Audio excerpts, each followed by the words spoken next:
Hello everyone, and welcome.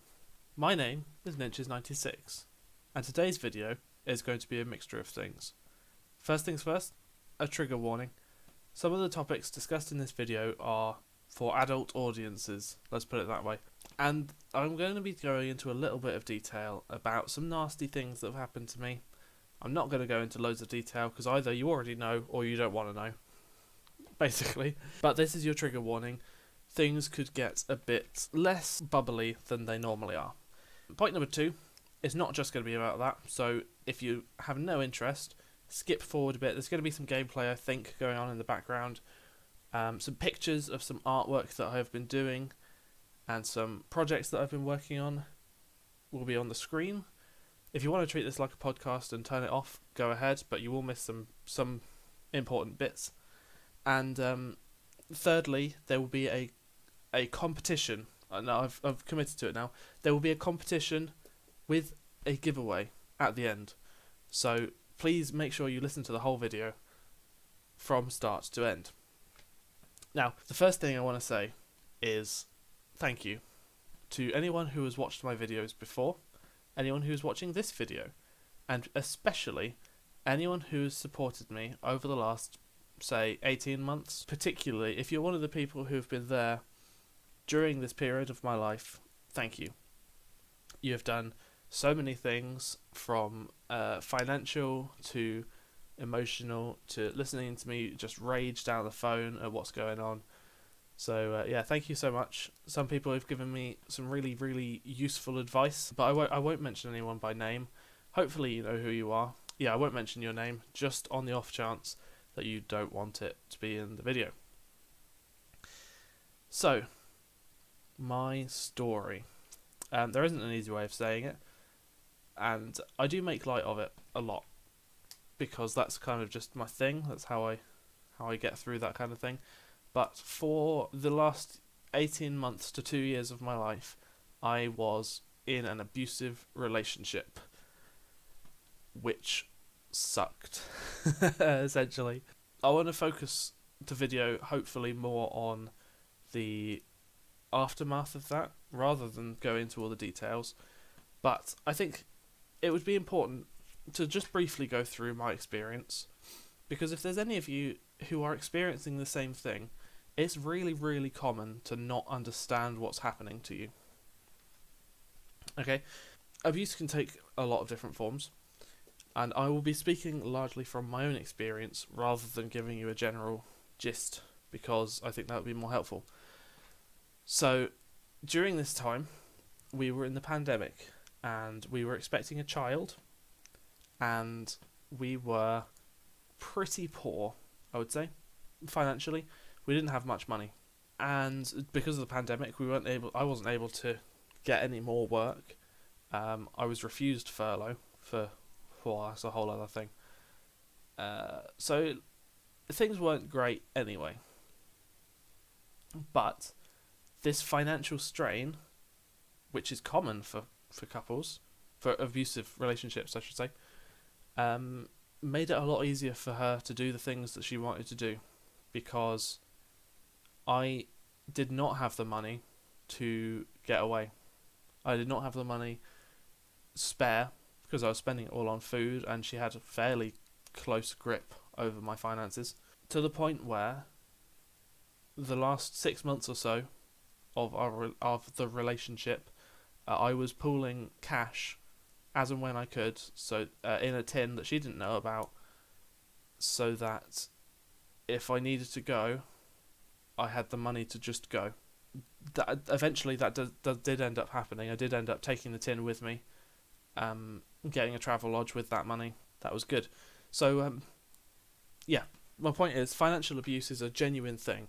I think that was one of the lesser influences in my story. I think it can be a lot worse, particularly in those situations where there is a working man and a housewife, for example. But it does happen. The second is probably the most obvious: physical abuse. I'm not a violent person, and in fact, in many occasions, I would stand perfectly still, not retaliate, and to to put it bluntly, let her attack me because I didn't want to be the person to retaliate. And I would stand still and I would say, it's not okay for you to hit me. And she would still do it. Hello, me from the future here. I'm just editing this video, and I thought it would be important to say that abuse is horrible regardless of whether you are a man or whether you're a woman, but there's a surprising misconception that abuse is when a man hits a woman, and that is not the case. It is equally common, probably not equally, but it is just as plausible that it is the other way around, and that the man is the victim. If you are a man and you are in an abusive relationship, it is okay for you to get help and speak to people about it. You are not any less masculine, you are not any less of a person for doing so or for being in that situation. And that is another of the reasons why I think this video is particularly important, because I do not want anyone to think that it's wrong or emasculating or belittling for them to come forward.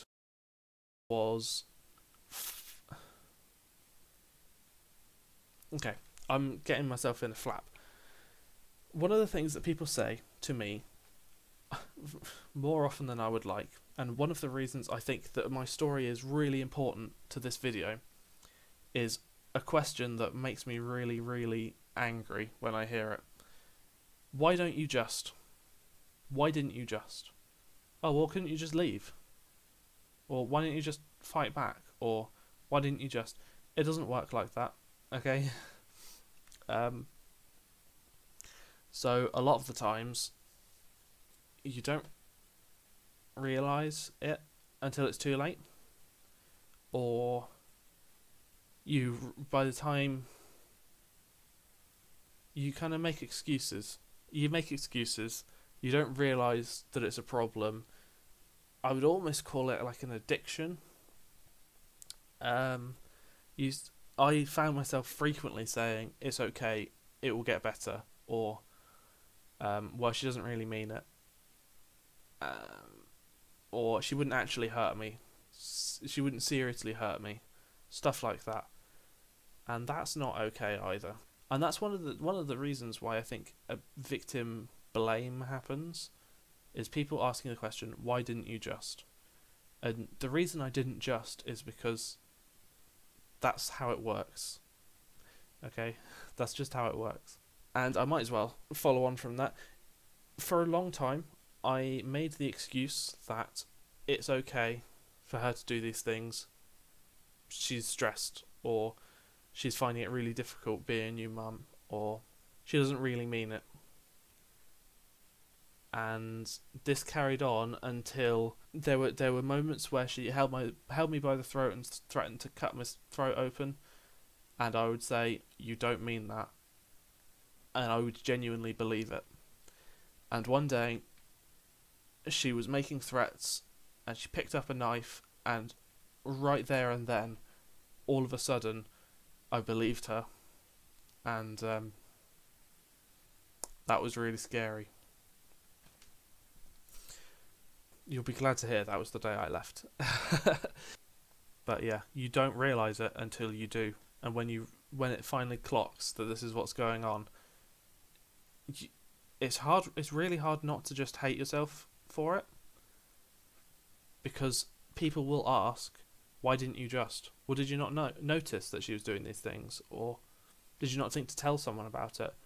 And the answer is either, no, I didn't realise, or yes, of course I realised, but I forgave it, or but I didn't feel like I could talk to anyone, or all of these things. So if you're the sort of person who says, why don't you just? Please listen really carefully to this video. Listen to everything that I'm saying.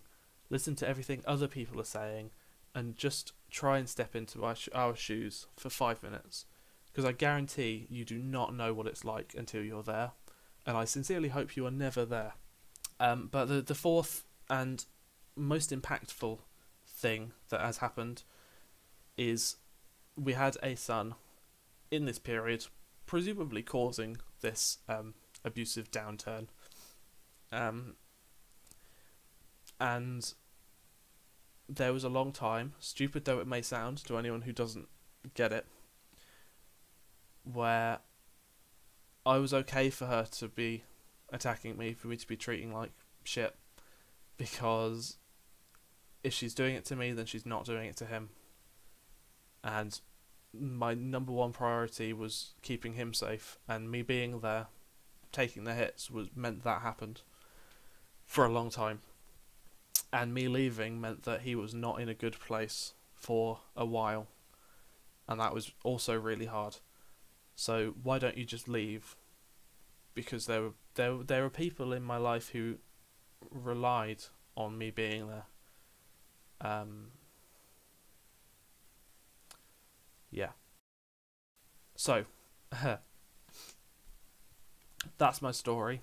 That's what's happened. Since then, I've moved into a lovely house. It's a bit falling apart, but whatever. I've gotten back a lot of the things that I was missing, or that I had to let go of. People like my friends and family who I wasn't allowed to speak to while I was with her. My hobbies that I had to give up on because I didn't have time to be doing them while she was around. I, for a long time, was a very creative person. I used to do drawings to help me cope, to help me express myself. In fact, I would argue that 90% of the things I do are creative in some way, or they appeal to me because they are creative. I cook because I can whack a bunch of ingredients in and see what happens. I play Minecraft. I play relatively creative games. I build decks in Yu-Gi-Oh! That use creative card combos, or do drawing or painting or anything. I am a creative person, and I express myself through those creations, including these YouTube videos. And during the period I was with her, I was not allowed to express myself. I was not allowed to be me, because being me was not good enough. That's what I was told. That's the message that was drilled into my head for 18 months. And that was really hard to deal with. I came out and moved into this house, a big empty house, not really having anyone to talk to in the house. First time I'd ever been in a completely empty house. I mean, I've always lived with someone. Was really hard. And being the person who for a while didn't think it was worthwhile playing games or doing art or being creative or playing cards or any of that, because I'd been conditioned so hard that doing those things was wrong. But eventually I broke through that, and eventually I started doing art again. I was digging through my old sketch pad a minute ago, and I found a drawing that I did exactly 1 year before I left the relationship. And it was a picture. I will try and put an image of it on the screen about now. I clicked my fingers there. And it's an image of Gumi and Agudra, who kind of represented me wanting to protect my not yet born son. And I captioned it saying, basically, be yourself. And almost immediately after making that piece, it seems, I betrayed that message quite heavily. So that leads me on to that's the end of the downer portion of this video. That leads me on to what I've done since, because it has been about 6 months, 6 or 7 months since that night when I left, and things have got a lot better generally, but I've done a lot more art. And you can follow me on Instagram at ninjas96 if you want to see some of the art that I've been up to, or some of my older art that I didn't really feel like it was okay to share. I've started to collect Warhammer figures. Now, why is this relevant? What's going on? This is a tonal shift. Yes, it is. That is the point. Yeah, I started to collect Warhammer figures because I wanted to find a new way to express myself, and a kind of zen, calming, distraction kind of medium of art. So I've been painting a lot of Warhammer, and that has kind of reignited my belief in the creativity as an expression of oneself mentality. It's changed the way I've seen this last year. This last year could quite easily have been written off as the year that was really bad because that one thing happened in February that changed everything. And instead, this is the year that I've developed and grown and created, because that's what abuse really is. It's destruction for the sake of it. It's control, it's destruction, and creativity is the stark opposite. It's creating something out of nothing and breaking free of control and doing what you want to do, which leads us on. And hopefully in this portion of the video I've remembered to splice in some images of stuff that I've done, which will be continued to be posted on my Instagram. But this brings me on to the main point of this video. I considered doing a charity appeal where I would gather some artists up from my Rolodex and ask them to create a bunch of artworks and then like auction them off. I don't think that money is the correct solution to this problem, because as I said, I think it's too much of a taboo topic. People don't want to talk about it. It makes them uncomfortable. So I want people to talk about it. And it doesn't have to be about abuse. It just has to be about you and you overcoming something in your life and either using art to help you with that or representing that. And that's where we get the hashtag Artists Against Abuse. Now, again, it doesn't technically have to be related to abuse specifically, but what I want you to do is I want you to share this video. I mean, like and subscribe as well, hint hint, but I want you to share this video with as many creative people as you know. Share it with everyone. I want everyone to be able to see this video or your hashtag. And by doing that, every single person has the opportunity to create a piece of artwork or show a piece of artwork that they've done in the past that has either helped them through a tough spot, demonstrated their own personality, their own creativity, or that represents something negative in their life that they either would like to remove, would like help with removing, or have removed. I should also be doing a piece of artwork related to this. I haven't decided what it is yet. But once you've done this piece of art or found this piece of art, share it under the hashtag Artists Against Abuse. And share it with as many people as you can. I would like everyone to have a piece of art that represents them on social media under the hashtag Artists Against Abuse. And on the 30th of November, I will be going through on Twitter, on Instagram, on TikTok, wherever. I should be going through every single person who has made an artwork under the hashtag Artists Against Abuse. And I will pick, I'm going to use the number 5, I'll pick 5 of them, and they will get a prize. I haven't decided what that prize is. It will probably be a piece of art or a monetary donation to a charity cause of their choosing. I think that's the best way of doing it. And I will be picking those winners based on how emotionally charged the image or the story behind the image actually is, and I mean how good the artwork is, I guess, but that doesn't really matter.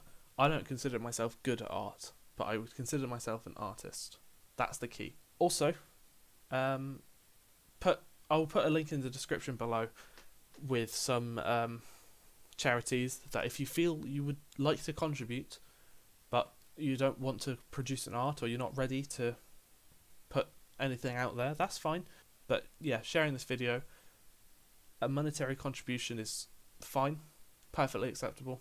And my hope is that someone sees this video or a piece of artwork in which someone truly expresses themselves and discovers that being you is really great, and showing the whole world who you are is magic. Basically. So there it is. You've got about 2 months to create or find a piece of artwork and post it on any social media platform, although perhaps tell me what platform it is so that I make sure I do check it. You can at me as well, at me at Ninches96 on Twitter or Instagram or YouTube or wherever you're posting. Tag me, but I will be looking at the hashtag Artists Against Abuse in the end of November. So that's what I will use to judge the contest. So once again, thank you so much to everyone who has listened to this whole video. Even though it's hard to listen to, I accept that. It's hard to talk about, it's hard to listen to. Yeah, it is hard to listen to. It's hard to talk about. And your creations do not have to be about a challenge you have overcome specific, you know what I mean? It doesn't have to be some massive revelation that, oh, this happened to me as a child and that's affected me in this way. If your artwork shows who you are, that is enough for you to qualify for this competition, particularly if it's hashtagged Artists Against Abuse. But yeah, thank you ever so much for watching. If you have got to the end of the video, you are one of my favourite people. If you've shared the video with other people or shared the hashtag Artists Against Abuse, I thank you with my whole heart. Thank you so much. And thank you once again to anyone who has supported me by watching videos that I've made on YouTube, liking my posts on Instagram or following me. Anything you have done to support me, I thank you. But thank you ever so much for watching. I have been Ninches96, and I'll see you at the end of November. Ciao for now.